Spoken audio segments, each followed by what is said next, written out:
त्रिपुरा में ऐसी बहुत सारे कवि हैं, लेखक हैं जो आज तक रोमान स्क्रिप्ट से ही अपना सारा कविताएं और कहानियां लिखते आ रहे हैं। रिसेंटली गवर्नमेंट ने मतलब हाई लेवल मॉडलिटी कमेटी ने एक रिकमेंडेशन कॉपी भेजा है जहां पर देवनागरी स्क्रिप्ट को कोकबोरोक का ऑफिशियल स्क्रिप्ट बताया गया है, वो भी बिना हमें पूछे, बिना हमारे सहमति के, जो कि सरासर डेमोक्रेसी का खिलाफ है, हमारे अधिकारों का, हमारे कॉन्स्टिट्यूशनल अधिकार का उल्लंघन है। वो करके हमारे बिना सहमति के देवनागरी स्क्रिप्ट को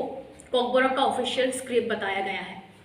और आप सब देख ही रहे होंगे, बहुत सारे स्टूडेंट्स हर दिन प्रोटेस्ट कर रहे हैं इस डर से कि उन लोगों का जो कम्युनिकेशन के लिए जो भाषा है उस पर भयंकर प्रभाव पड़ेगा, क्योंकि भाषा एक ऐसी चीज़ है जो एक दूसरे को जोड़ता है। कम्युनिकेशन का माध्यम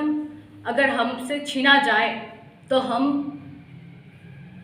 जानवरों के समान हो जाएंगे, क्योंकि जानवरों की तो भाषा नहीं होता, तो हम भी बिल्कुल उन्हीं की तरह हो जाएंगे अगर हमसे हमारे राइट्स छीना जाए।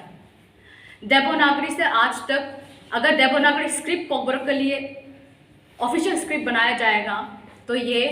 हमारे फ्रीडम ऑफ एक्सप्रेशन का भी इनडायरेक्टली वायलेशन होगा, क्योंकि हम अपने एक्सप्रेशन को, अपने बातों को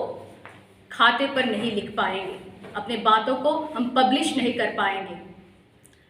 हम चाहते हैं कि हमें विश्वास है हमारे कॉन्स्टिट्यूशन पे, हमारे डेमोक्रेसी पे, और आशा करते हैं कि हमारे सेंट्रल गवर्नमेंट भी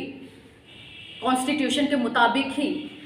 फैसला लेंगे और हमारे इंटरेस्ट के लिए, जहाँ पर हमें यह अधिकार दिया गया है कि हमारे भाषा को कंजर्व करने का फुल राइट्स हमारे पास है, और हमारे अधिकार के खिलाफ, हमारे डिज़ायर के खिलाफ वो सब कोई भी डिसीजन नहीं ले सकता। बस मैं आशा करती हूँ कि सेंट्रल गवर्नमेंट हमारे जो डिमांड है रोमान स्क्रिप्ट को कोकबोरोक में करने का, मतलब कोकबोरोक के लिए रोमान स्क्रिप्ट को ऑफिशियल घोषित करने का, वो जल्दी वो सब स्वीकार करेंगे।